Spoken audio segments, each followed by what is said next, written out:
All right, this is the French Tech Podcast. Thank you for listening.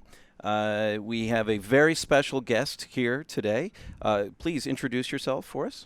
I am Agnès Pannier-Runacher. I'm Minister of State reporting to the Minister for the Economy and Finance. And to be clear, I am in charge of industry, innovation, and telecommunications in France, but also I'm in charge of SMEs and commerce. Okay. Can you give just a couple of examples of what your role is within France then, how that remit gets addressed there?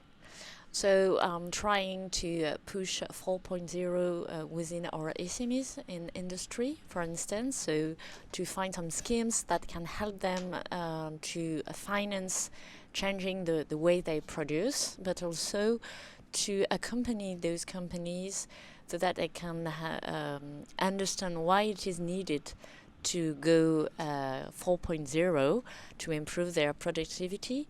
And if I have a step back, my role is to redevelop industry in France because we have strong assets, but it's not well known around the world.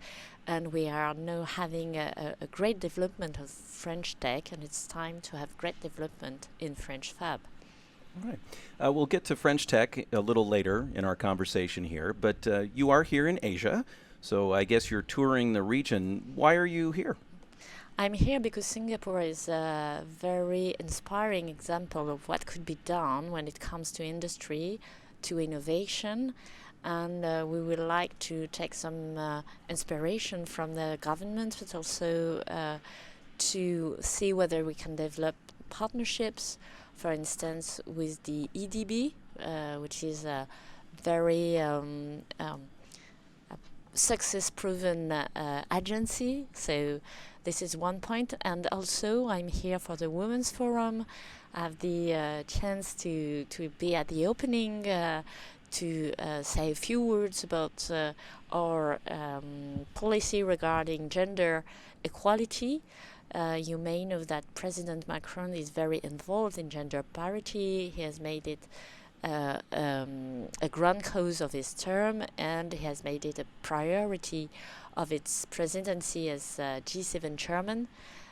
So we are now moving the lines so that we can enhance and empower the woman in the economy and in every aspect of life. Yeah, you did just address the delegates not long ago. Can you expand a little bit on what you told them in your presentation? Well, I try to convince them, but I believe they were already convinced that we need to invest in women empowerment because it's not only a question of social equity or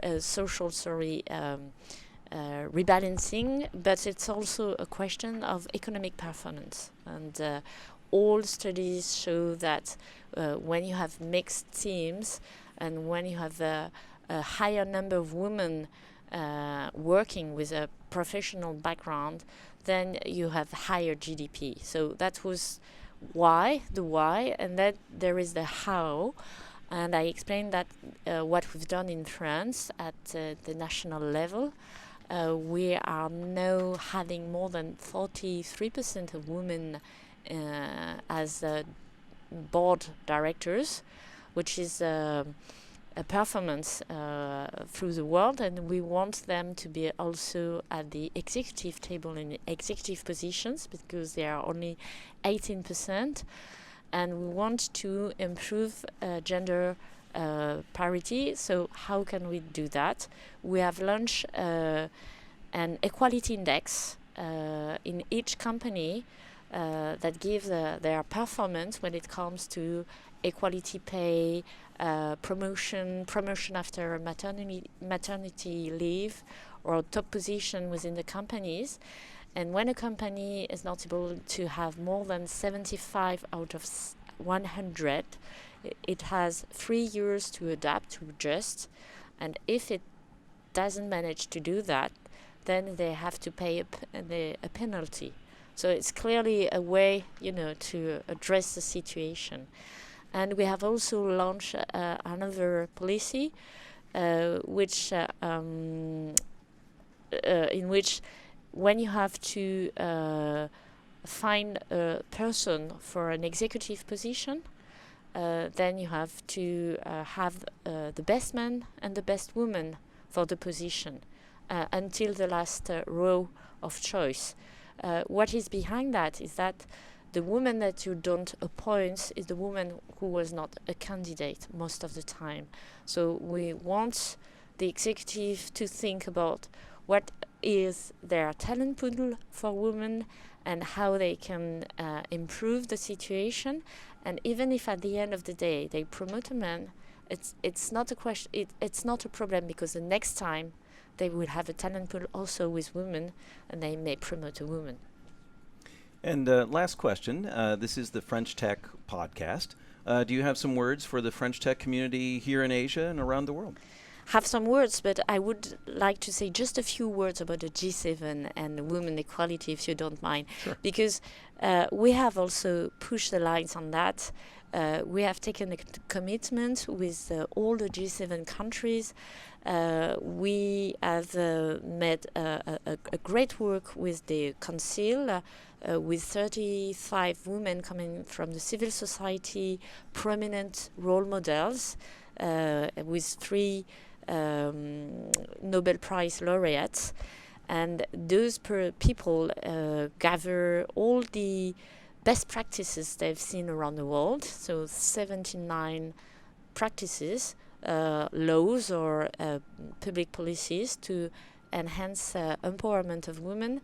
And we have all committed to push at least one of these best practices in our country and to report on that next year. So this is very concrete, and I think it has to be shared. Coming back to the French Tech, my key message would be, first of all, that I'm quite impressed, because I've been to Japan, I've been to South Korea, I've been to Singapore, and I've been to the United States. And in those countries, French Tech means something. And it means success, it means interest, it means curiosity, which is great. And the second point is that we want to benefit from the success of French Tech to push French fab, French industry. We believe that we have great assets in industry. And we believe also that the French Tech should have closer relationship with French fab, because they have the solutions to transform our industry. They can make business, they can make money, and they can help us to have the best industry ever around the world. So that would be my key message. Deep tech, French fab, and French tech have a lot to do together. All right. Well, wonderful. Thank you very much for coming in today, and safe travels. Thank you very much for your time. Thank you.